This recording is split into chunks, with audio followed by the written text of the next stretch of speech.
Hello ಸ್ನೇಹಿತರೆ, ನೀವೀಗ ನೋಡ್ತಾ ಇದ್ದೀರಾ ಚಂಚಲ್ ಮೀಡಿಯಾ. ಇವತ್ತಿನ ವಿಡಿಯೋದಲ್ಲಿ ನಾವು ಅಲಸಂದೆ ಪಲ್ಯ ಮಾಡುವ ವಿಧಾನವನ್ನು ನೋಡೋಣ. ಮೊದಲಿಗೆ ನಾನು ಇಲ್ಲಿ ಅಲಸಂದೆಯನ್ನು ಚೆನ್ನಾಗಿ ತೊಳೆದು ಈ ರೀತಿ ಕಟ್ ಮಾಡಿಟ್ಟಿದ್ದೇನೆ. ಈಗ ಅಲಸಂದೆಯನ್ನು ಕುಕ್ಕರ್ನಲ್ಲಿ ಬೇಯಿಸಲು ಹಾಕುತ್ತಿದ್ದೇನೆ. ನಂತರ ನಾನು 1 ಈರುಳ್ಳಿ, 1 ಟೊಮೆಟೊ ಮತ್ತು 4 ಹಸಿಮೆಣಸುಗಳನ್ನು ಕಟ್ ಮಾಡಿಕೊಂಡಿದ್ದೇನೆ. ಇವೆಲ್ಲವನ್ನು ಕುಕ್ಕರ್ಗೆ ಹಾಕಿ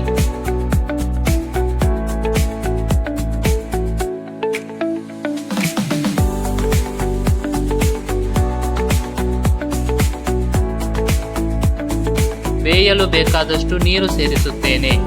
ರುಚಿಗೆ ತಕ್ಕಷ್ಟು ಉಪ್ಪು ಹಾಕಿ ಸುಮಾರು 2 ಟೀ ಸ್ಪೂನ್ ಉಪ್ಪು ಹಾಕಿ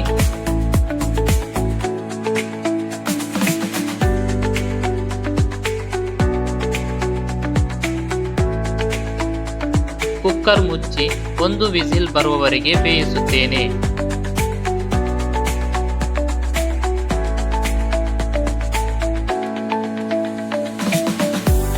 ಈಗ 1 ವಿಸಿಲ್ ಆಗಿದೆ.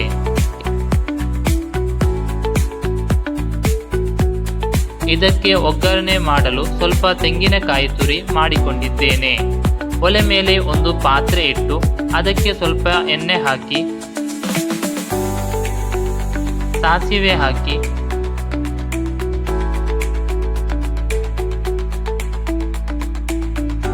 ನಂತರ ಬೆಳ್ಳುಳ್ಳಿ ಮತ್ತು ಬೇವಿನ ಸೊಪ್ಪು ಹಾಕಿ ಫ್ರೈ ಮಾಡಿಕೊಳ್ಳಿ.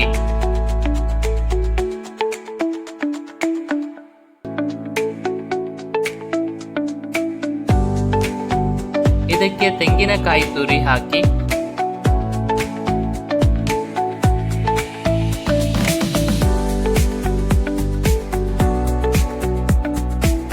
ನಂತರ ಬೇಯಿಸಿದ ಅಲಸಂದೆಯನ್ನು ಹಾಕಿ ಚೆನ್ನಾಗಿ ಮಿಕ್ಸ್ ಮಾಡಿ.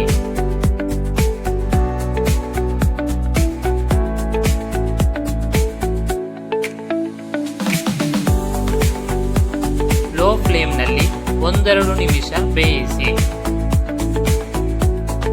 ಈಗ ನಮ್ಮ ರುಚಿಯಾದ ಅಲಸಂದೆ ಪಲ್ಯ ರೆಡಿ. ವಿಡಿಯೋ ಇಷ್ಟವಾದರೆ ಲೈಕ್ ಮಾಡಿ, ಶೇರ್ ಮಾಡಿ ಮತ್ತು ಕಮೆಂಟ್ ಮಾಡಿ. ಕಮೆಂಟ್ ಸೆಕ್ಷನ್ನ ಪಕ್ಕದಲ್ಲಿರುವಂತಹ ಹೈಪ್ ಬಟನ್ ಒತ್ತಿ ವಿಡಿಯೋವನ್ನು ಹೈಪ್ ಮಾಡಿ ಸಹಕರಿಸಿ.